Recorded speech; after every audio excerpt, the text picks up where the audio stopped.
Thank you. I feel so badly.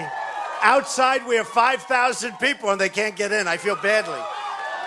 I want to apologize. We have speakers outside, but I want to apologize. Who would have thought? We have over 5,000 people cannot get in. So now, does anybody want to leave and give you a place to somebody outside? No. I had a feeling you might be saying that.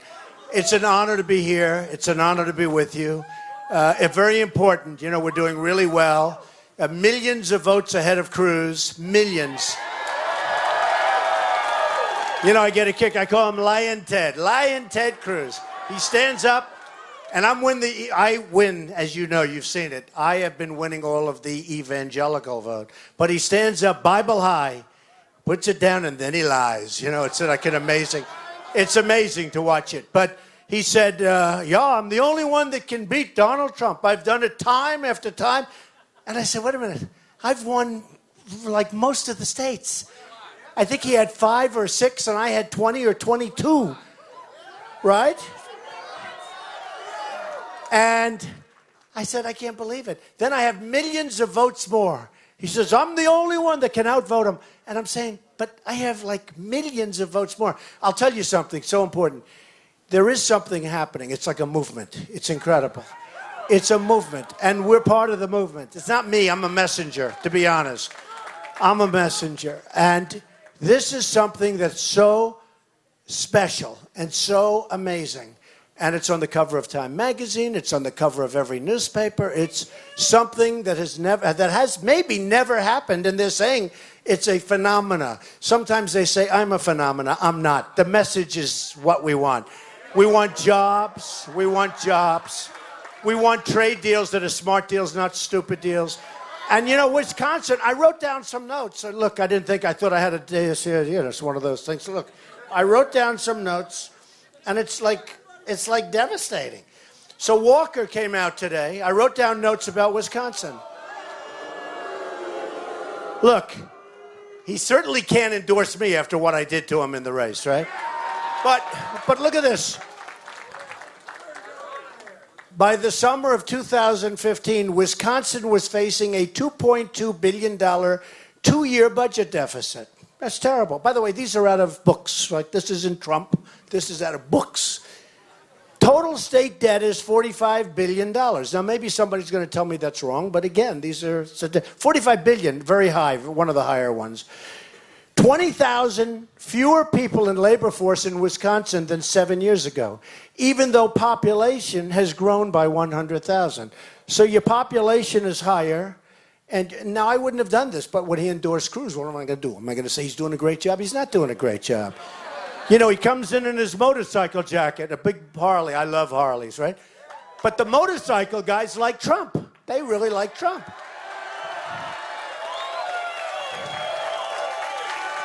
And he doesn't look like a motorcycle guy to me. I'm sorry. I'm sorry. Unemployment rate, well, they say, I can't be possible. Unemployment rate, they have down 20%. That can't be possible. What? Is it 20%? Effective or regular? I mean, just effective unemployment rate, 20%. Hey, this is out of the big book. 800,000 food stamp recipients. Middle class hit very, very hard due to loss of manufacturing jobs. These are the stats, right? You know about this, right? It goes on and on. Wisconsin has lost 15,000 net jobs to Mexico since NAFTA. Now, just so you understand, Kasich is running also. We forget about him. He voted for NAFTA. Both of them want TPP. TPP, Trans-Pacific Partnership. Both of them want Trans-Pacific. That will make NAFTA look like a baby. And Wisconsin will be hit so hard. You a motorcycle guy? I'll bet, right? Am I right? Do they love Trump? I don't even know why. I'm not big with the motorcycles. But the motorcycle guys love Trump. Oh, look, I love the disabled veterans and the veterans. We're going to take care of our veterans. You know that, right? We're going to take care of our veterans. What is it about Trump that they like? Seriously, we went to Hilton Head. We went to different places. And there were hundreds of bikers out there. Beautiful bikes. Lots of Harleys, right? Lots of Harleys. But made in America. But beautiful, beautiful bikes. What is it with the motor? Why do they like me? Tell me. We don't take any shit. Who said that? Who is that? I love it. I don't know what it is. But they like me. I feel good with them. I feel safe. I got out. I took a picture. Secret Service went crazy. I said, these are great people. Don't worry about it. But listen, I appreciate it, fellas. I appreciate it. I know. It does keep you free. You're right. We're going to keep you free. I'm going to keep you free. Because we're getting rid of ISIS. We're going to have good borders. We're going to have borders again. We're going to have borders again. So here we have something that's pretty interesting. 100. I love you too. You lost 70,000 jobs to China. 70,000 jobs. 100,000 illegal immigrants living in Wisconsin. Taxpayers are paying tens of millions of dollars a year. Look, I don't know. I don't know. So what happened with Walker, and we'll finish off with this. He's a nice man. He came up to my office like about a year ago, before I did the run. You know, I've been a politician for about 8 months, right? I never thought I'd be a politician. The last thing in my mind I wanted to be was a politician. But I built a great company. I filed papers. The company is incredible. Very little debt, tremendous cash flow, some of the great assets of the world. And I say that not in a bragging way. I say that because that's the kind of thinking we need, folks. I mean, we can't have China ripping us off, and Mexico and Japan and Vietnam. We can't have it. We can't have it. And they are ripping us like they've never ripped anybody before. We've rebuilt China. I mean, we're rebuilding Mexico. You looked the other day, you saw Carrier moving down. Carrier air conditioner. I buy those air conditioners, a lot of them. I'm not buying any more of them. But Carrier air conditioner moving to Mexico. Ford moving to Mexico. Nabisco, home of the wonderful, formerly wonderful Oreo, which we don't need anymore, right? We don't need it. We don't need it. Number one, it's a good way. It's a good order. It's called enforced diet. But you know what? Look, we're losing our jobs. Look at your jobs. When I see that statistic, I mean, you're losing your jobs. When I went after your governor, when he decided to run, and I said, you know, I'm going to be nice to him. He's a nice guy. The guy came up to my office. He handed me a plaque because I supported him. What do I know? I supported him. I gave him $50,000 or $100,000. That's a lot of money for a guy you never met before, right? That's pretty good. But I like the fact he was fighting. He was always fighting. You know, to a certain extent, I'd rather see somebody able to make a deal without having to go through all of that mess. But he was fighting, and I gave him a lot of money. And he came up, you know, a year ago or so, and he gave me a plaque. Beautiful picture of something. I never really got to read it, to be honest. And I put it aside. That was it. I just had my girl find it. She just called. She said, Mr. Trump, I've just found it. A wonderful woman comes up, and I said, where is it? She said, I think I know. And she found it under a pile of a lot of other plaques. So I'll bring it. I'm going to try getting it if I can tomorrow or the next day, so do will. Because I'm going to be here the whole week. I'm going to be in Wisconsin the whole week. Because if we win Wisconsin, it's like going to be over, pretty much over. Because we're going to do great. Emerson poll came out. I think I have 67, 68% in New York compared to like 10% or whatever. And you had Cruz talking about New York values. New Yorkers are no good. I watched New Yorkers rebuild the World Trade Center. I watched New Yorkers dying. Believe me, New Yorkers are good. New Yorkers are very good. But Cruz said they're no good. So anyway, I think we're going to do great in New York. We're going to do great in New Jersey. Chris Christie endorsed me. We'll do great in New Jersey. Good guy. Ben Carson endorsed me. Sarah Palin endorsed me. Sheriff Joe from Arizona. We love Sheriff Joe. And, you know, with the evangelicals, I've had so many ministers. I've had so many pastors endorse me. And Jerry Falwell Jr. endorsed me. It was incredible. And we've done so well with the evangelicals. I mean, Christians, evangelicals, we've done so well. In fact, in South Carolina, when we went to South Carolina, that was going to be Cruz's territory. He was going to take it. Except we won in a landslide. You know that. You saw it. He was there. This guy follows me around, I'll tell you. But you were there, right? You remember he was going to win that in a landslide.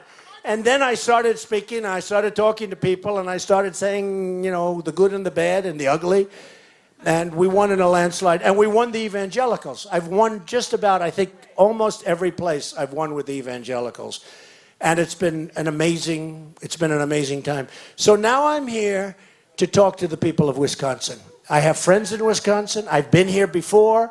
It's an incredible place, but it's a place that has problems. But you have a governor that has you convinced that it doesn't have problems. Now, I remember when he was on the campaign trail, I was so nice to him. You know, I said, how can I hit him? I'm not going to hit him. I'm not going to hit him. And I was so nice. I hit Jeb instead, right? Right? And I hit Rand.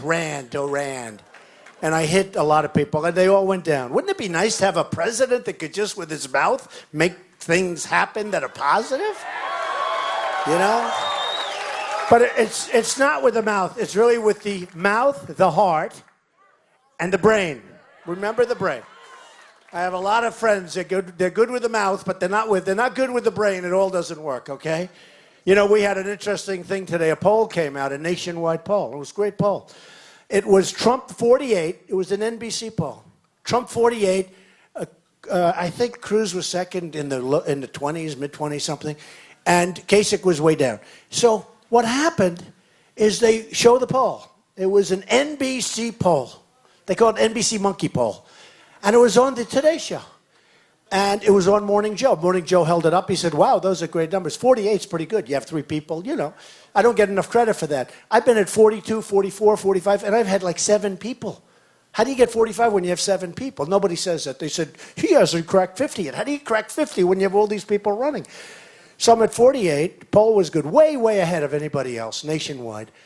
And they showed Hillary Clinton. Hers is very close. She's got a little problem. Couldn't happen. Got a bigger problem with the emails than she has, I think, with Bernie, to be honest with you. She should have. Her bigger problem should be with emails. We'll find out. We'll find out how honest our country is, right? But she's got a sort of close race. And they put her poll up. It was, you know, put up there, big letters. And then they said, and Donald Trump is winning. That was it. They didn't put numbers up. They didn't say, I'm doing great. In fact, they actually said Donald Trump is winning, and they put a little slightly negative statistic in. It was like, wait a minute. They put her numbers up, and they didn't put my numbers up. Folks, it's so unfair. The press is so dishonest, it's unbelievable. That was Chuck Todd. That was Chuck Todd. This morning on the Today Show, check it out. They put Hillary's numbers up, and I'm winning by a lot. And they said Donald Trump is winning. You know, let's go to a new subject, okay? Now, I guarantee you one thing. If I was losing or doing poorly, it'll still be up. It'll be up all morning. Because they don't like what's happening. I'm self-funding my campaign. I'm putting up my own money. They don't like it. Ted Cruz and Kasich are getting money from the banking industry, from the energy industries. They're getting money from the pharmaceutical companies. They're getting money from everybody. Folks, you can't straighten out this mess. We're in a mess if you can't do what you have to do. When millions of dollars are given to Cruz and Kasich and millions from different industries, you're not going to be able to say, well, we're going to do and go against the banking industry to do what's right for the people if the banking industry gave you millions of dollars. Now, that's true with Hillary also, because she's gotten millions of dollars. But I'm the only one self-funding my campaign. I'm in for a lot of money. I mean, a lot of money. What was beautiful is when I was running against Jeb in New Hampshire, I was in for $2 million. Jeb was in for like $48 million. I was in first, and he was close to last. I said, who do you want as your president? By the way, did Jeb endorse anybody yet? Because I think Jeb probably endorsed. Must have endorsed. Huh? Did he endorse? That shows you how important it is. Nobody even knows. I don't even know. No, he probably. Look, he'll endorse. Just so you know, look. When you're in war, you got to fight. And you fight hard. When I fight, I win. You're going to win. You know that. You're going to win. But, you know, you do pretty serious damage, right? Because you want to win fast. And a lot of people don't love you after you're finished. But I just love you. I don't care about them. In fact, In fact, they're asking Cruz, at the debate, which, by the way, they said, I won every single debate. Now I heard the other night, he said, I want to debate Trump. I've debated him 11 or 12 times. Every single online poll has me winning the debates. And he's an okay debater, but he's a bad talker. Everything's so dramatic. Oh, and he waits, phony. And he waits. If you ever see, he goes sentence after sentence, then he stops for like 3-4 seconds. And then he goes again. It looks like we're in the theater. We're not in the theater, we're in the real world. So what happens, thank you.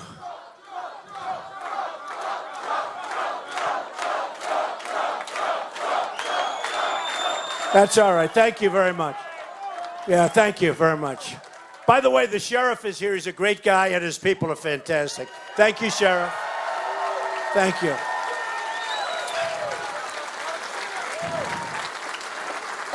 The only thing I feel so guilty about all the people outside. Feel so guilty. We're going to come back. I'm going to come back. We're going to come back to this area. You guys cannot come. Okay? All of the ladies can come, but the guys can't. But, all of the people outside, we're going to take a bigger place. We're going to get something because I feel slightly guilty. But look, we have a very serious mess on our hands. We have a serious situation. We have a country that's not protected. We have a country that's sitting on a big fat bubble that's going to explode. In a certain way, I say, let it do now. Don't do it after I get in. 3 days later, it'll explode. They'll say it's Trump's fault, okay? We are in a big, fat, ugly bubble. We have interest rates that are so low that if you're rich, like me, I can borrow money for any amount. If you're a hard-working guy with a great farm or you're a hard-working developer or businessman, you can't borrow money. You can only borrow money really cheaply. Think of how bad that is. You can borrow money for nothing, practically, if you're rich. But if you're rich, you don't need the money, so you don't have to borrow it. But if you're a business person, you want to go to the bank for a loan, you can't get it. The regulators are running the banks. Dodd-Frank is a disaster, by the way. It's a disaster. It's a disaster. But the biggest disaster, our regulations, our rules regulations are horrible. We're going to get rid of probably 85% of them. There are some we live with. But we got to go back. So many people from this area have told me regulations, regulatory climate is the worst they've ever seen it.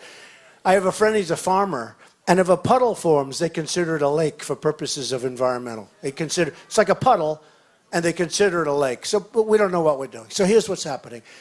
We're going to make our country so great again. We're going to make our country so strong again. Our military is going to be so amazing. We're never going to have to use it. Don't forget, I didn't want to go into Iraq. All these guys think that I'm a tough guy, so I'll be so quick with the trigger. I'm not going to be quick. I was the slowest with the trigger. I didn't want the trigger.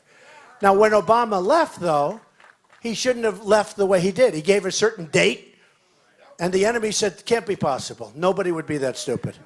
Nobody. So I actually don't think it hurt that much because I don't think the enemy ever believed that anybody would be stupid enough to give a date. We're leaving on this date. And then he left. They said he was serious. They pulled back. Then you see what happened. They pulled back, and then they went in with fury. But how about the 50 soldiers? He sold a few months ago. He sent 50 of our finest. And instead of just sending them quietly sending them, what does he do? He sends them in. And he makes a big press conference or announcement that we are sending 50 soldiers into Iraq, Syria, and now these soldiers have a big target on their back. Why can't we just keep our mouths shut? Why can't we be unpredictable? Right? Why can't we be unpredictable? Why does he have to First of all, it doesn't even sound good when you say 50 soldiers because it sounds like so small. People would say, is that good or bad? I mean, that sounds small.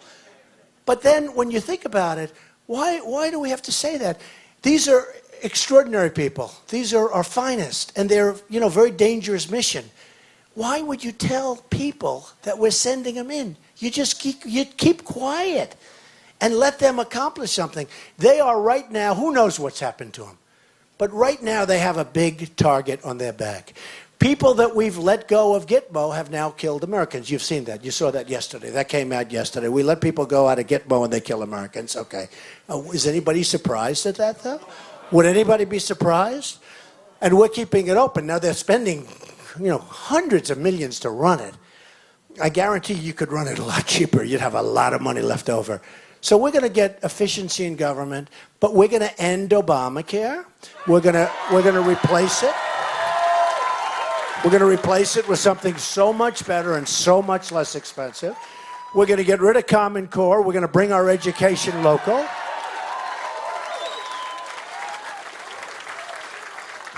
We are going to preserve our Second Amendment.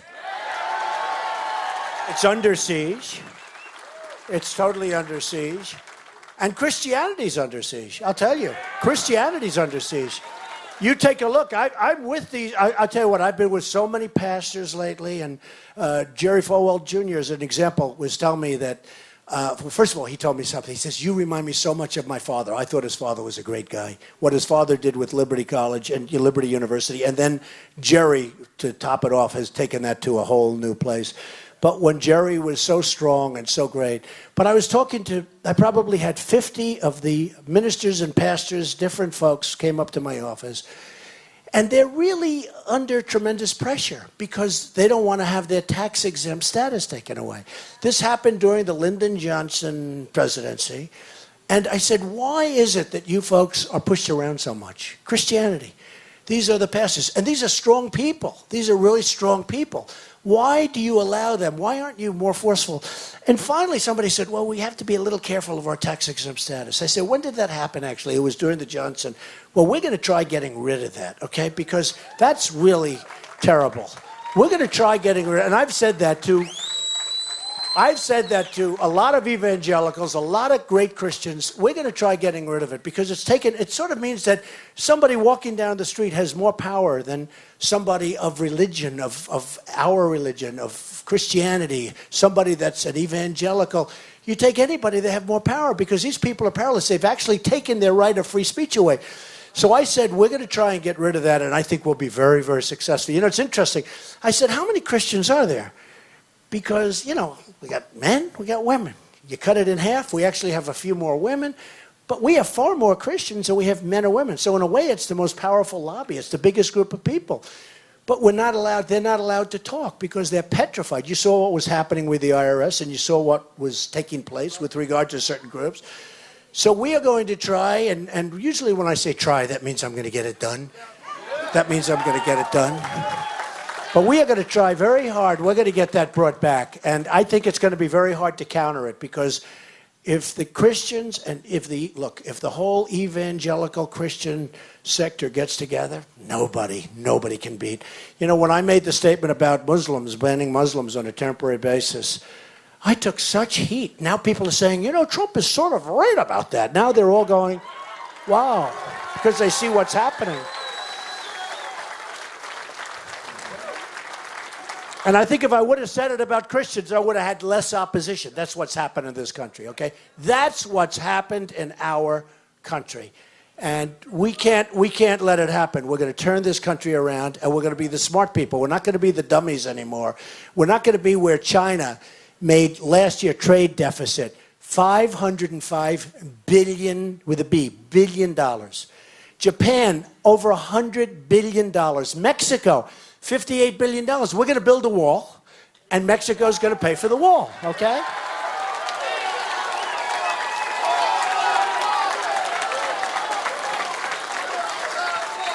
I remember recently I was in Florida, and Marco, who's a nice guy, actually. You notice how nice they are after you've defeated them? I like everybody I defeat. But when I went against Marco, it was supposed to be a very... Oh, boy. Well, he started it, right?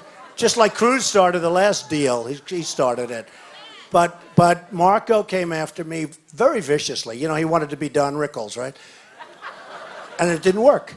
But what happened is I won by 20 points, almost 20 points. And a lot of these issues we were talking about, it was big issues. And frankly, I wish I would have left about 2 days early. I wanted to stay in Florida campaign. I wish I would have devoted 2 more days to Ohio because I almost won in Ohio. I would have won Ohio. But I didn't want to take a chance on leaving my beautiful Florida alone because I love Florida and I wanted to win that. So if I would have left a couple of days early, I think I would have won Florida probably by the same. But I'm not going to have anything happen in Wisconsin. We have to win. If we...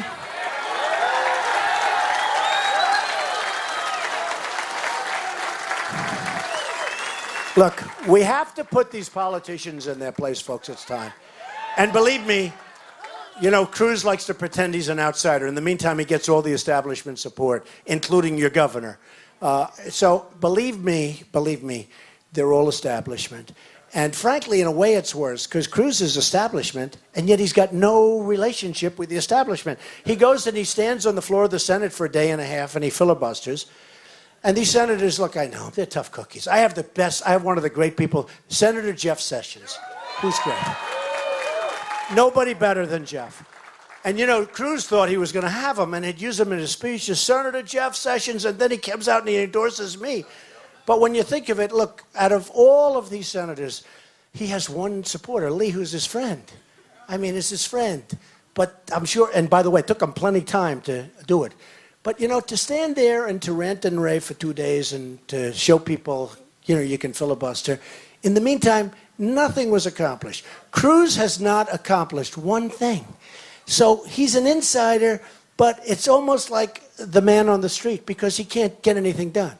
He dislikes people. He calls people, like, for instance, he said horrible things about the speaker. And you know, he said about the speaker, and he said about, separately, Mitch McConnell. I mean, he said some terrible things about how do you get things done when you're calling Mitch McConnell bad names, okay? Let's just say bad names. So he's sort of got the worst of all elements. He's an insider totally, but he can get nothing done, okay? He can get nothing done.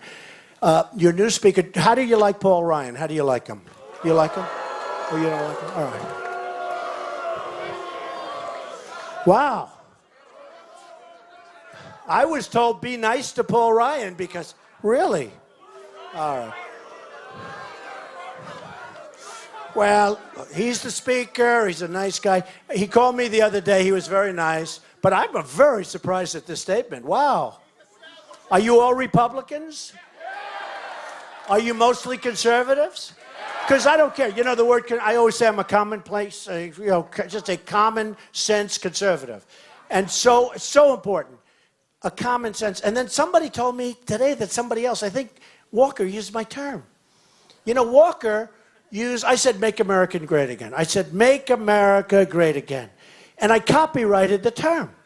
And then Walker was making a speech many months ago when he first started, and he was saying, make America great again, because he saw the response I got. The difference is he didn't get any response, you know, so it didn't help. But we told him you can't do that. That was the first little problem I had with him. He said you can't do it.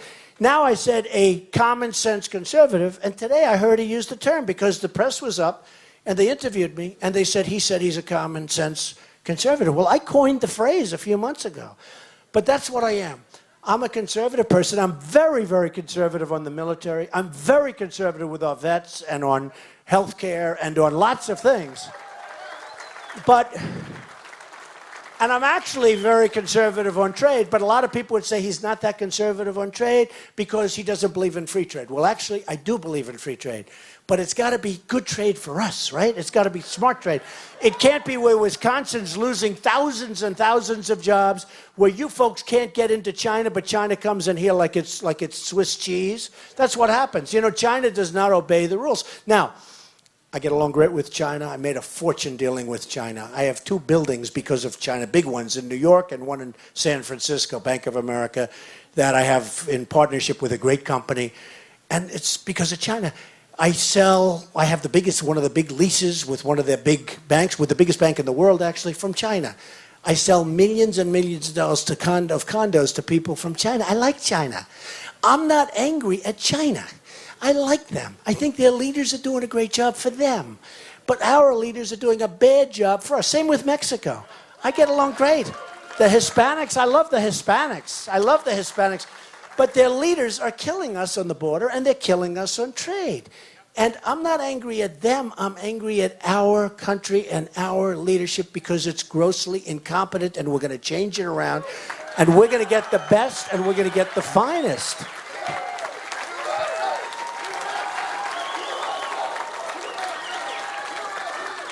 So what I thought I'd do, thank you, folks. Thank you. Thank you very much. I appreciate it. So whatever you can do to spread the word, I'll be around. I'm going to Green Bay. I love that team, by the way. You talk about a great franchise. No, I love it. And you have a truly great quarterback. I don't know, he's probably endorsing somebody else, but I don't care. He's still a great quarterback. Tom Brady's a friend of mine. He said you have a great quarterback. That's all I need, right? When Tom says he's a great quarterback, that's pretty good. But, you know, I really want to win Wisconsin, because if we can win Wisconsin, we're going to put all this stupidity away. We're going to put these stupid people that allow, and I'm talking about basically politicians. And in many cases, you know, a lot of times people will see deals that are done. And I mean, take a look at the Iran deal. How bad is that? I mean, just as a deal. Forget about countries. But many times people will say deals that the country makes, right? Deals, and they'll say, how can our politicians be so stupid? They're not stupid. They've been hit by the lobbyists and the special interests, and they make a fortune. Okay? They get tremendous campaign contributions. They're not stupid. They're doing it for themselves. So again, I'm not doing that. I'm doing for you. I'm working for you. But just remember, they're not so stupid like you think. But when you look at the people funding Cruz's campaign and Kasich's campaign, and you look, don't forget, Cruz said, oh, the banks, you know, he's going to be Robin Hood. He's going to be this great guy. And then, in his personal financial disclosure form, he forgot to mention that he borrowed like about $1 million from the banks, Citibank and Goldman Sachs. He borrowed $1 million at an interest rate that everybody in this room would be proud to have, a very low interest rate, almost no interest. He forgot to announce it on his personal financial disclosure form. He just forgot. He said, oh, I forgot. You know, so then he hits the banks. He's controlled by these people, folks, okay? I mean, what he did was absolutely wrong. But they're controlled by these people. I'm controlled by you. I'm going to do the right thing for you, okay? So remember that. So let's take a few questions, and then I'm off to Green Bay. I love that. Okay, let's go. Go ahead. Go ahead. Yeah, go ahead. My biker friends, we have to start with them. 22 veterans get killed or kill themselves. 22 veterans a day commit suicide. That's correct. Over either wealth or not having a job or PTSD. Right. What's your plans on that? We're going to take care of our veterans so much. Look, let me tell you. Many of them kill themselves waiting for a doctor. They can't even get to see the doctor. You know that. They end up killing themselves before they see the doctor. 22 a day, and a lot of people don't even believe that number. They think it's almost like an impossible number. How could it be so bad? And it's actually could even be worse than that. But we are going to take care of them from the standpoint, they wait, then they get bad service, and they wait some more, 6, 7, 8 days, and sometimes they'll get to see the doctor, and the doctor says, I can't see you now, I'm going on vacation. You see the corruptness. I just left Phoenix. We had 21,000 people. Sheriff Joe was there. The job he did was incredible. You know, they had a little protest, right? That protest ended so quick. He arrested 3 people. Everyone else scattered. You know, a lot of, and you have that kind of a sheriff here. You have a tough cookie here. I can tell you. I just met him, and I can tell you. But we're going to, you know, I have a great policy plan, and I've gotten a lot of credit for it. It's on DonaldJTrump.com. And with the veterans, when they're waiting for exorbitant times, even for a little time, they're going to go to the doctor. They're going to go to local doctors or local hospitals. Many of the hospitals are dying for business. You know that. They're dying. These hospitals, some of these hospitals are dying. They're going to get immediate treatment, immediate service. We're going to pay the bill, and we're going to save a fortune, and they're going to get great service. And everybody is in love with it. Everybody loves it, and that's what's going to happen. So we're going to take care of our veterans. If we can't take care of our veterans, we can't take care of anyone. So we're going to take care of our vets. Go ahead. One more from my other biker friend here. How about the veterans, such as myself, on a permanent, total, unemployable, disabled veteran? Boy, do you look good, though. You look good and tough. I wouldn't want to fight you. You think I could take you in a fight? I don't think so. What do you think? How about we do it right now? That'd be great for television. Go ahead. But I do have more hair than him, right? Go ahead. As a total disabled veteran that's unemployable, Yeah. we have so many appointments. Sometimes the spouse... I know, it's terrible. So they have, Why do they say, I mean, if you can say it, why are you unemployable? because Okay, I got it. But But here's over there, with multiple visits that I have to be, my wife cannot work and she has to take me. So therefore, we can't afford to put it in daycare. right, I know that. My income, Daycare is a problem. so my income is only at a certain rate. Well, with that, only a month is allowed $100 per spouse and $50 per dependent. I know. So on top of the chart, what I get paid is only $2,800. Right. So then my wife only gets $100 a month, and my child only gets $50 a month. Right. I know. So I've heard this many it's a very times. big offset between. Let me tell you, here's the problem.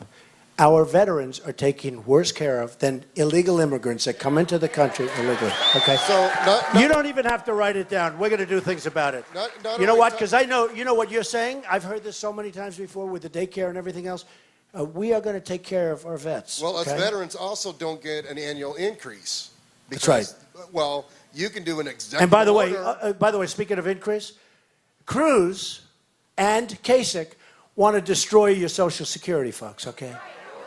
I want to bring money back into this country. I want to bring jobs into this country. I want to bring tremendous wealth into this country. I want to take our wealth back from China, from Mexico, from all of these countries that have our wealth. They've taken it like we're a bunch of babies. And we're going to save your Social Security, and we're going to save your Medicare. They want to get rid of it. Okay, remember that. Well, without saying that true, is also that you can give a veteran with a disability and or permanent total an annual increase automatically. You could do that. Because you can do an You executive could order, do that.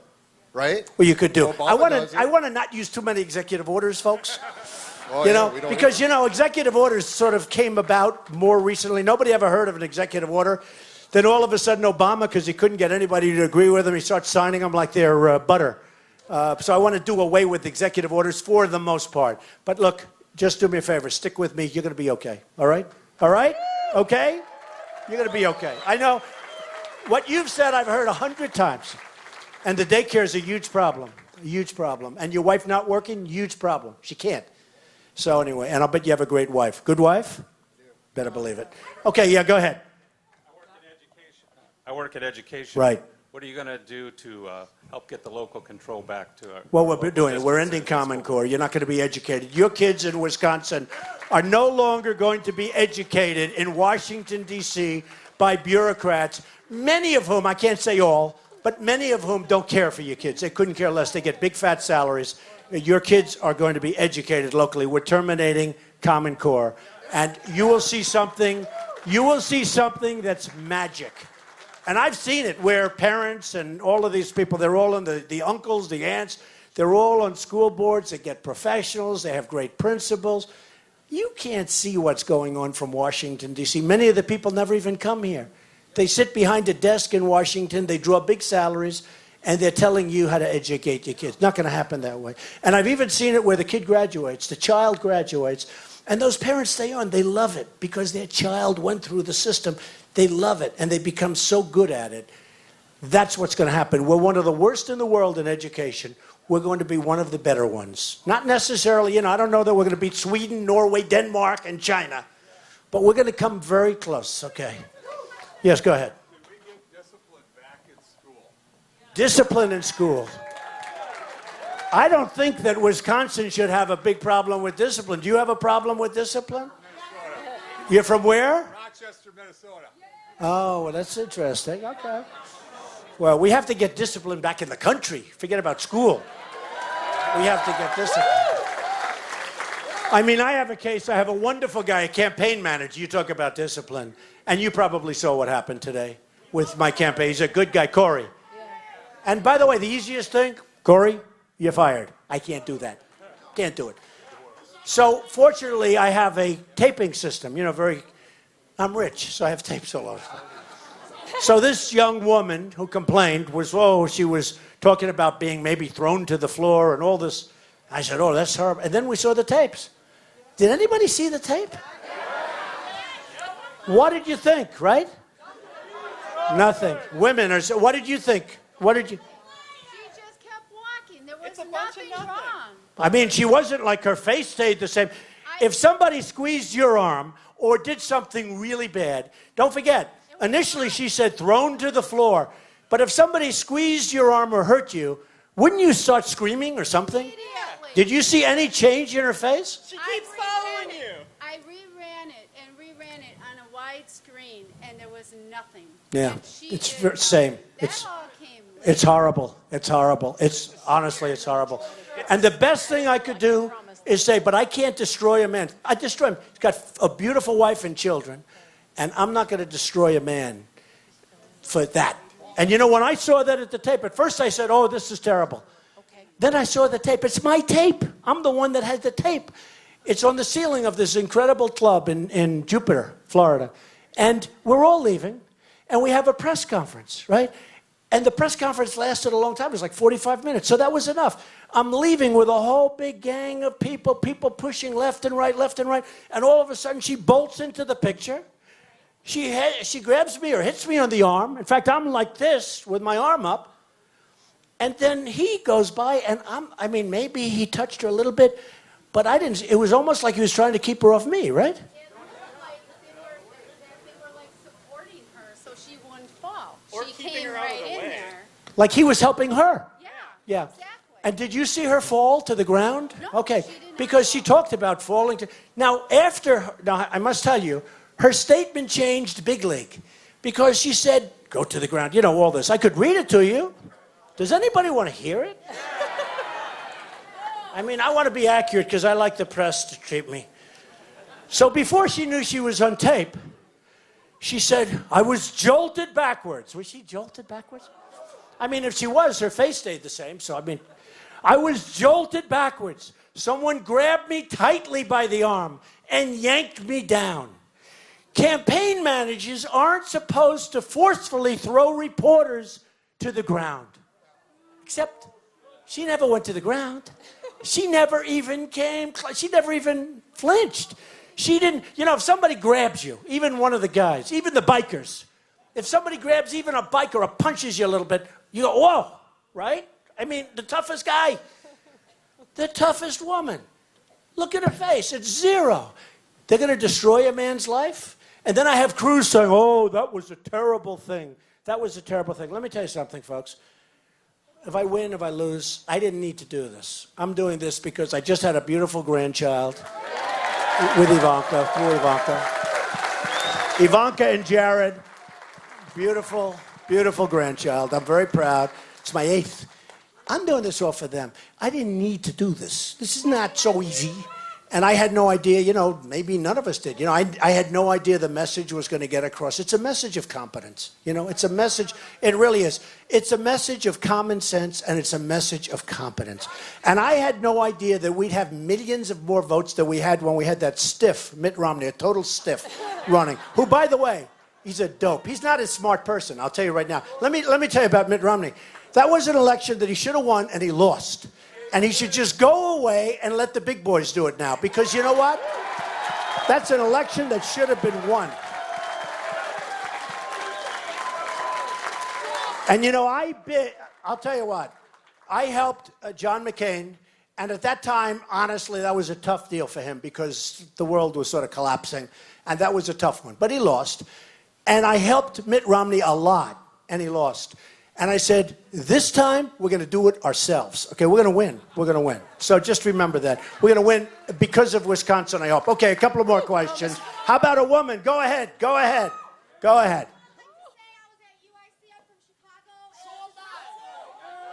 Great. Also, I'm a second-generation Ukrainian-American, and I was wondering, what is your strategic... Well, I know you don't want people to know what you're thinking, but what's your... Right, she's so smart. I don't want them to know.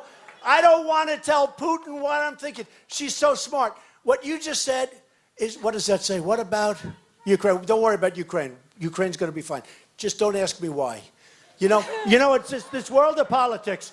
Mr. Trump, you said, don't forget, I'm the one that said take the oil. I was right. They didn't take the oil. You know who has the oil right now? ISIS has the oil. You know that Libya, ISIS has all that oil from Gaddafi, all of that big oil from Gaddafi. He took it. We're like a bunch of dummies. Why aren't we embargoing? Why aren't we creating a nice big circle so they can't get the oil out? Why aren't we taking that oil back? Look, I'm the one that says, though, I don't want to say everything.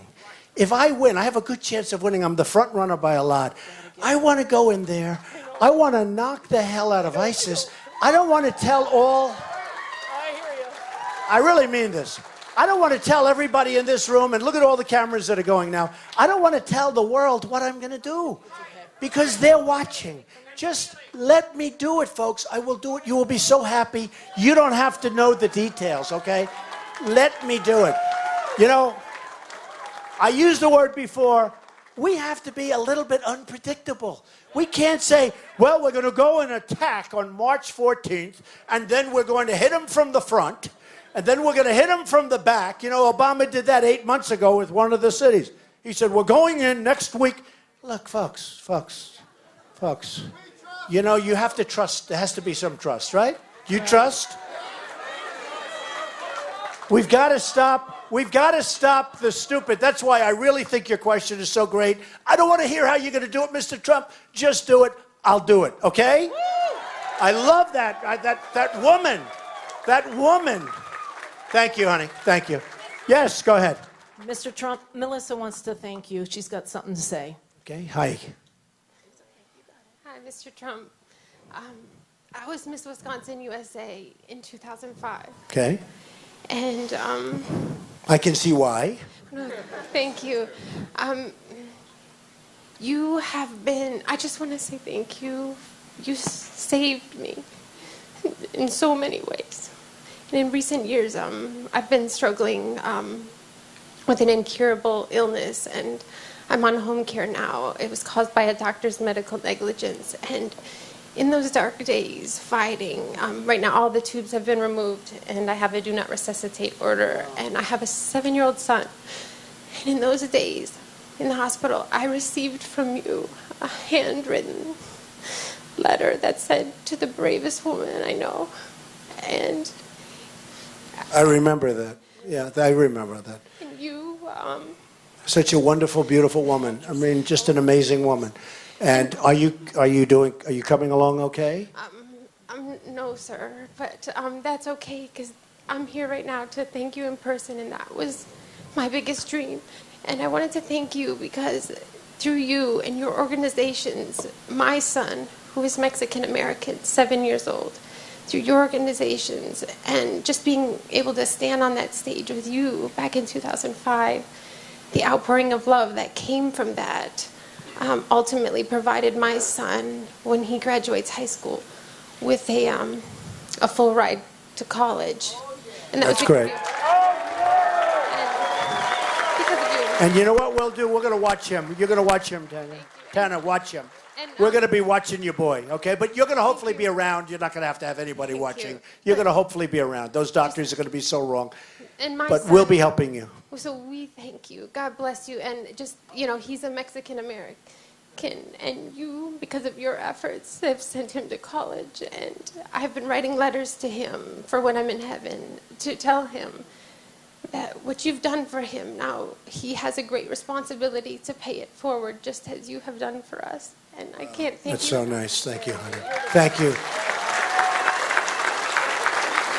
I'm sorry. I have to go down and say hello. Is that okay?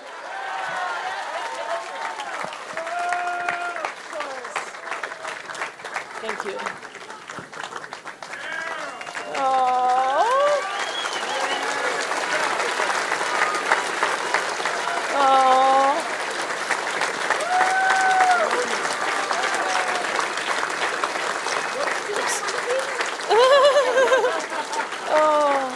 God bless you. Here you go, Mr. Trump. Here you go. Wow, what a great woman that is. That's a great woman, great mother. I remember that, and it's heartbreaking, but it's something beautiful is going to happen. You watch. Something beautiful is going to happen. Folks, I just want to say, I'd almost like to leave it on that because we can't top that. That is so amazing. Thank you. Thank you.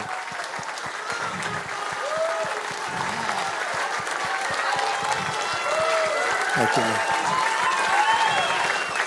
You know, that little, very sad, but I think it's going to be really a story of hope, and something really great is going to happen out of that. You watch. But it sort of tells me, when I first did this, people would say, oh, It'll cost a lot. Forgetting about the campaign, that's peanuts by comparison. You know, I've spent tens of millions of dollars. But the big thing, I lost certain businesses, and I owned the Miss Universe pageant. I bought it very inexpensively many years ago, 15 years ago. And because of the fact that they thought I was against this one or that one, I had a hard time with television. Now, the good news is I sold it for a wonderful, I was very happy, okay, with that. But I didn't want to sell it, but I sold it. And I built it to really a very good company. We did a great job with that company. Miss Universe, Miss USA, Miss Teen USA. But other businesses, I sort of like the shirts and the ties with Macy's. Macy's was unbelievably disloyal because of illegal immigration. And they ended the shirt size. Who cares? I mean, it's not a big deal. But I'm doing something. Nobody else is giving up what I'm giving. I mean, when Cruz runs, he runs. If he wins, great. If he loses, great. He doesn't, you know, it's him. He's a politician. They run, they win, they lose. Who knows? But these guys run for office. That's all they do. I've always heard that if you're a very successful person, you can't run for office, especially for president. You just can't run for president. And I can see it. I have so much false press about me. Things that are so false. Do you know, I saw the other day on television, there were like 50, did you see it? 56,000 negative ads on me. 56,000. In fact, in Florida, I owned Doral, and in Florida, we had the tournament there 2 weeks ago. Adam Scott, the great Adam Scott, great golfer, he was winning. And in between shots, I told you this after the victory speech, in between, they'd have commercials, and they were all about Trump, negative, horrible negative commercials, mostly false, mostly, not all false, but mostly false, I have to be honest. But it came out the other day, I think it said $68 million, 55,000 negative ads, And when I was running in Florida, I said, how is it possible to win? I mean, with all of this, because I knew it. I mean, you couldn't turn on, in Florida, where I was, you couldn't turn on the television without seeing Trump commercials, sometimes 4 or 5 in a row. And they were horrendous, done by very, very bad people, very bad, evil people. And I said, how is it possible to win? And God helped me, honestly, because I won in a landslide. I won by almost 20%. So,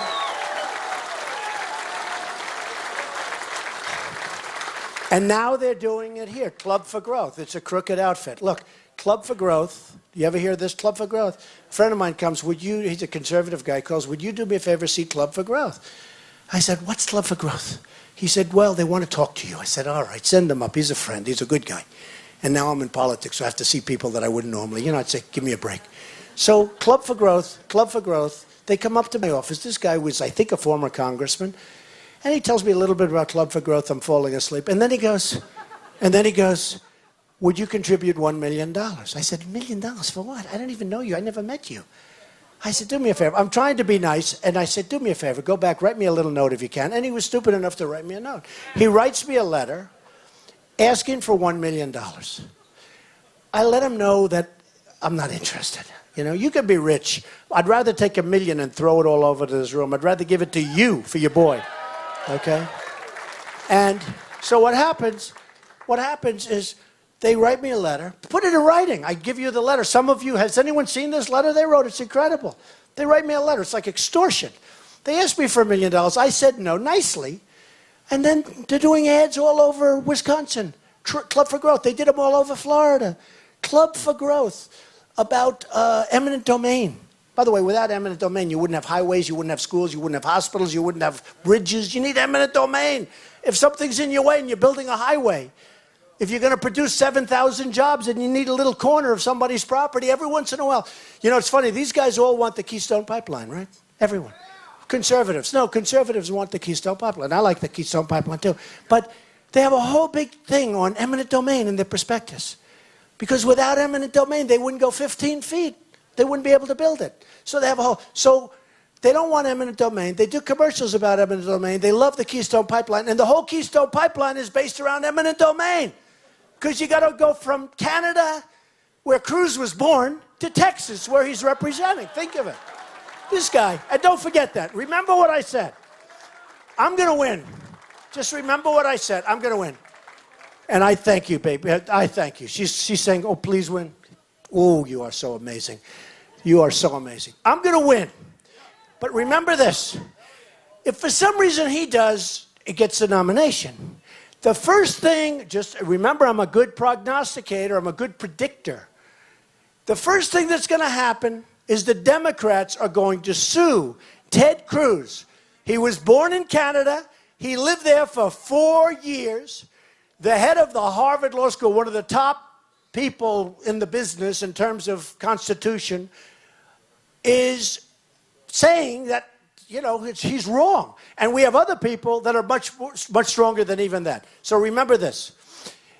If Cruz gets lucky and he wins, and the only way he can get lucky is if he doesn't get, because it's all establishment. If I go into that whole mess of the convention, I'm not the establishment. I don't take their money. I don't hire their people. I don't do any of that stuff, okay? So you have a disadvantage. But if Cruz wins, remember what I said. Just remember. Again, he's not going to win, but if he does, if he gets the nomination, within the first few days, he will be sued by the Democrats that he doesn't have the right to be president. And I think they're right, because he wasn't born on our soil. He wasn't born. He's not a natural-born citizen. He's not a natural-born citizen. I don't like to make a big deal of this, but it was just brought up by somebody. He is not a natural-born citizen. So if for some reason he should get the nomination, I really believe you're wasting your time. And boy, do we have a problem.